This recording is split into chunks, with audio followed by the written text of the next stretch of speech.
Well, good morning and welcome to today's video. My name is Peter Frank. I'm the manager of Concordia Technology Solutions and the host of this weekly video that we've been doing here for the better part of 6 months or so. Today we've got a different topic than normal. We are not digging into a tool for communication or management, but we're going to be talking about how to protect your family online. Now, this may be a step removed from what we normally talk about because often what we're discussing is meant specifically for church workers. And this topic for today really goes into any Christian family, or family, I should say. It doesn't even have to be Christian, but anybody who's concerned about protecting their kids online. Now, for you church professionals here, certainly there are personal applications for you today, but also as you are working with members of your congregation, I know that many of the people who we work with are seen as the tech experts of your church, even though you may not consider yourself to be. And so we are here today to equip you with tools for not just your family, but to help other families in your church protect their kids online. And I am joined today by my colleague, Joe Willman. Joe, you're coming all the way to us from the next door, the room next door. How are you doing today, Joe? I'm great, Peter. How are you? Doing well. Thanks for joining me today. Joe is the Senior Instructional Designer here at Concordia Publishing House in St. Louis, and I work with Joe on a number of different projects. We get to see each other regularly. We decided that it'd be less awkward to do the split screen than it is to try to sit next to each other, so that's why Joe is about 12 feet away from us right now, but that's all right. So, Joe, before we get into this topic, can you explain a little bit about yourself, your background, what you did before CPH, and then also your position here? Because many people may not know what a senior instructional designer does. Right. So thanks for asking, Peter. My name is Joe Willman. I'm a husband and a father. I've got 2 little ones at home. So that's a joy for me in my life. Prior to coming to CPH, I started my life out as a teacher and a coach, and then I transitioned from that role into teaching teachers. So I was a technology integration specialist. I taught teachers how to teach with technology in the classroom. And then I took over a school system as their director of technology and e-learning services for a few years, and then the opportunity at CPH arose. So I came here. So as a senior instructional designer, my task here at CPH is to help us begin to bridge the physical and the digital worlds of curriculum, of anything that has to do with learning. So I work very closely with our curriculum department, with our Bible study department, as well as our editorial department and book production, as we look at how do we deliver digital content that supports all of the products and services that we do here at CPH. Fantastic. Now, this topic today, you originally wrote on the education blog for CPH, CPH EDU, and we'll share that later on today. But we liked it so much, and you had the idea of cross-posting it on the CTS blog. But you start off with something that we don't generally talk about, which is parenting and the responsibilities of a parent. So can you give a brief explanation of that you shared in the post, but share that with our viewers, because I thought it was both fantastic and scary because of the responsibility that is on those of us who are raising kids. You know, there's no pressure, mom and dad at home, to raising kids, right? All of the things that we deal with in the world, but God has called us to do several things. Before God left the disciples, he told them to go and make disciples of all nations, baptizing and teaching. Those words come together as we do that. So as our child's born, you have the command from God to have them baptized. And you have the command from God to teach them and what to teach them about their Savior and all that he's done for them. But it goes beyond that too, to protect for them, to provide for them. St. Paul tells us in 1 Timothy that the person who doesn't provide for their family, in 1 Timothy 5, he says, shows no faith, shows that they have walked away from the faith. So it's very important for us as the caretakers of our family to provide for them and to protect them as we raise them in the faith and teach them about what Christ has done for them. So no pressure. It's terrifying. But again, as in everything that we do, we look to the cross. We look for all of the times that we fail. Christ has died and paid for those sins. So we take joy in that, but that doesn't take away from the fact that those are still expectations of us. Yeah, that no pressure part. I haven't experienced no pressure in parenting since before we had kids. Back then it was like, oh, parenting, I think I'm a fairly responsible adult. I could do this. And yeah, there's just so much more. And you know, right now, one of my main fears is protecting my daughter from falling off the playground, as she's a little bit of a daredevil. But I know it's going to get far more intense as they get more and more involved with technology, and that's what we're talking about today. But talk to us a little bit about technology and how that has changed the responsibilities of parenting. In some ways, maybe providing some benefits, but other ways providing some negatives, some cons in terms of that task of being a responsible parent. How has technology impacted that? Yeah, I like the word impact there better than change, because as we think about things in scripture and things that are commanded, those don't change as we go through. But the impact of what that has and the focus that we take, it may be different today of the things that we are worried about than what somebody 30 years was worried about. Responsibilities, though, still the same. So as we look at technology, we look at the world of instant communication, instant gratification that our children have at their fingertips. So we have to wrestle with how much technology do we allow our kids to have. But the other change in everything that we look at, and change again with the other impact that we have, is the fact that our kids now have access free and open to basically anything that they could think of right away. Whereas 20 years ago, somebody would have to be creative to go find something that a parent wouldn't want them to see. Today, it's right at their fingertips. And whether a person intentionally gets there or your child unintentionally gets there, we want to protect our children from seeing things that we don't want them to see. So tell me about some of these things that we're protecting our children from. You and our kids are both relatively young. They're around the same ages, around 5 and less. What are we protecting those kids from? And then as they get older, what are some of the fears of kids accessing things online? And we only have a short amount of time here, but just a broad overview, because there's so much. I mean, the thing that's probably at the forefront of everybody's mind is pornography. It's such a major thing that's out there, and I can't imagine the horrors of if my 5-year-old came up from doing an ABC Mouse activity and asked me, "Daddy, what is this?" And somehow they navigated to something that would be pretty traumatic for them to see, and traumatic for a parent to have to explain those things to a 5-year-old. So I would say that that's probably at the forefront of everybody's mind. But we see a lot of really gruesome images in the news. The world is not a nice place. And to protect our children from seeing those acts of violence that are around the world can be really important as well. Good. So thank you for that short explanation. It's right now is the time to be preparing for this before that happens, because it's less likely to happen, I would think, right now when it's kids accidentally doing something, and probably more likely to happen as kids are growing and hormones start coming into play, and they may intentionally seek that out. So today we're talking about a content filtering system. Before we get into the details of that, you've got a few pieces of advice to keep in mind as we get into this idea of content filtering, some words of caution.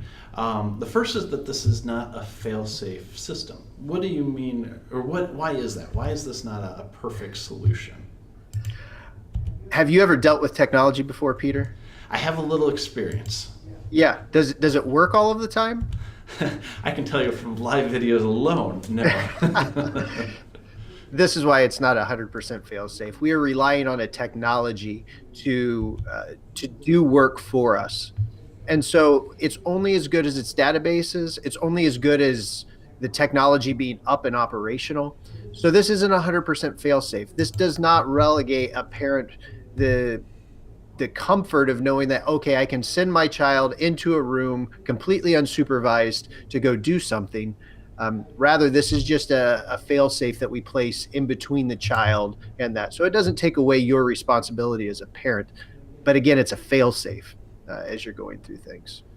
Great. And the second thing you mentioned that kind of goes along with this is this is very much like a seatbelt in a car. Can you explain that analogy?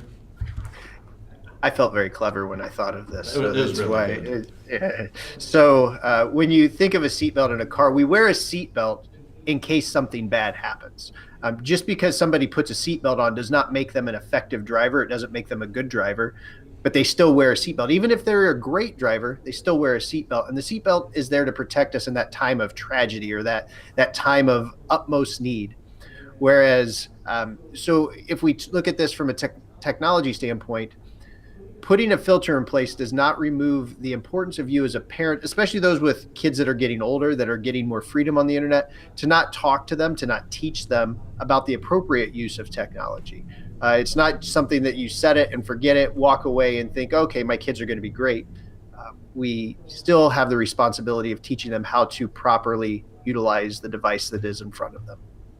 That goes back to what you were saying before, that technology hasn't changed the responsibilities of parents, it just impacts them. And so that responsibility of teaching is still there. So yeah, that's a great analogy. Great job on that. So let's talk about these two solutions that you present. And they're both related, but the first one is called Open DNS Family Shield. Can you talk to us a little bit about what that is, what it does, how to go about accessing it? We'll talk about the steps to set up a system like this in a few minutes, but what is Open DNS Family Shield? So Open DNS Family Shield is a service that is provided by Cisco now. And I guess I don't want to get too technical with these things, partially because I'm not 100% sure that I'm speaking correctly about all of them. But as I understand, DNS is the way that your computer communicates, sends something out to the world, and it requests something, and it goes to what's called a name server. And that name server then returns the content that the computer has requested via an address. So the name server then responds back with content. So what Open DNS Family Shield is you would go into your router and just change your DNS server settings in that. You would type in this number, and then when your computer sends out a request, it's only going to get content through those name servers. So if it goes out and the request is for adult content, it's going to come back blocked into your house. So that's what DNS Family Shield is. It's the bare minimum amount of protection. There's no customization, there's no reporting. It's just some name servers that are out there that Cisco is providing for everyone, that if they put that into their router, they know that at least at the bare minimum, adult content should be blocked from coming into their household. And that's free, right? There's no expense for a family if they want to put this in place? Yeah, completely free, as is the second option as well. So both of these are completely free options. Well, let's talk about the second option. So this is Open DNS Home. How is this similar to Family Shield, and how is it different? Great. So Open DNS Home operates under the exact same principles as changing DNS settings, doing the same type of functionality. What happens with DNS Home is now you can customize the content that's blocked coming into your home. So no longer is it just adult content, it's also any other things that you might want to block. So you might want to block drugs from coming into your home, or violence, or shootings, a plethora of options that you have from blocking those things from coming into your house, as well as you get reporting. Now, taking Open DNS Home, which is what I have set up at my house right now, is slightly more complex than setting up Open DNS Family Shield. You have to have a computer that runs all day in your house, so a desktop or a laptop that'll be able to check in, because you have to run this little thing that updates your IP address. But again, I'm speaking in things that might make it sound complex, but it's not difficult. It's just more steps in the process of setting it up. Let's talk about that setup process. You've got steps outlined in the blog post, which we've shared a link in the comments. So if you'd like to take a look at you, our viewers, you can see that. But talk us through that setup process. And you said that in the post it only takes you about 10 minutes. It probably would take somebody who's unfamiliar with this a little bit more. But what does that look like? Yep. So the very first thing that you're going to do is you are going to log into your router. So that's for most people, your wireless access point in your house. And when you log into that router, you're going to see these fields that are called name servers. And all you're going to do, OpenDNS provides you with the address that you type in there. It's a series of 4 sets of numbers separated by periods. So you'll type that in and update that inside of your router. And then the next thing that you're going to do once you've done that is go to OpenDNS Home and create an account. Because the first set are going to be the name servers. And now that you've got that OpenDNS Home account, once you've set that up, you're able to create a network. And that network, all it does is it looks at the IP address. So your IP address you can think of as your mailing address only for the internet for your house. And so it's going to say that anything that comes to this IP address, I want to filter through this custom set of filters. that the user has set up. Once you've created that network, the next thing that you're probably going to have to do for 99% of people in the country is download a program that runs on your computer. You really see it. All it does is it updates your Open DNS profile, the IP address inside of that, because most of us have dynamic IP addresses to our homes, which means that they change periodically. And so for this service to work, it needs to have your IP address all the time. That's why this little tiny program has to run on your computer all the time, because it updates what your address is to your home. The next thing that you do is you just go in and you select what categories you want filtered out. You can also type in domains that you don't want your children to go to. So, I mean, in reality, you could go in, and if you wanted to block a child from getting to a domain that they spend way too much time on, you could do that as well from here. And then after that, you set it and forget it, really, in terms of it functioning. That doesn't, again, remove your responsibilities as a parent, but you have that. The other thing that the Open DNS Home provides you is reporting. So you can actually go in and see what websites have been blocked, what kind of traffic has come into our house that has been protected. So it can give you a little bit of a heads up of these are the kind of things that somebody in my house is trying to access. But it also gives you a nice internet history from your house as well. Nobody can go in and can delete this history. So you can see all of the traffic from your house. So it can be a good check on yourself to say, am I spending way too much time online? Why are there thousands upon thousands of requests every single day? So you can start to see those different things. I know I notice that every time I go to, if I was on a website that I don't remember what it was, and I go to look at my history, and seeing that trail is a good check. It's like, okay, stop looking at so many Avengers movie stuff or things like that. So yeah. That's good. Thanks for going through that explanation. We've got those steps listed out. Joe wrote them out in the blog post, and you can go and access that. We'll pull that up on the screen here in a second and show you how to get to OpenDNS as well. So let's take a quick look at the blog post. So if you read through that, we've got some of the things that we've already talked about here. As we scroll down, you can see the instructions are down in that last point. And there's links included in that on where to go. But the main site that we're looking for is opendns.com. And it'll take you here, like Joe said, it's run by Cisco, and the instructions are in the blog post on where to go from that. So, Joe, one last question before we sign off for the day. Knowing that a lot of our audience are professional church workers who are working with families, what advice would you have for them as they help families in the church and recommend a solution like this with content filtering using OpenDNS? Like I said before, the implications of how we apply our faith out in the world change with the access to technology that we have today. It's interesting. A person that I listen to every week on Issues, Etc., his name's Terry Mattingly. He's a religion reporter. He's a teacher, and he talks a lot about the cross of technology and news media. But he actually exhorts churches to one Sunday a year, to actually sit down during their education time and wrestle with the implications of technology. And so I guess my encouragement and my exhortation to church workers would be this: spend time wrestling with these challenges with people. Realize that your people are wrestling with this, even if they don't have children at home. There's plenty of grandparents that have a ton of addictions to technology that nobody really thinks about. There are tons of people that don't know how to protect themselves from different urges that they have. And we can really look at how can we help those people navigate those challenges that they have by having open discussions about ways that we can protect ourselves, but also just wrestling with the implications of what technology has to do with our faith. Thanks for that. I think that's a very good exhortation to our churches, that this is not something that can be ignored, that addressing it is right in line with what Scripture calls us to do. And as the church, we can support each other and help each other as these temptations come into our life. So thank you very much for that. Thank you for writing the blog post for us.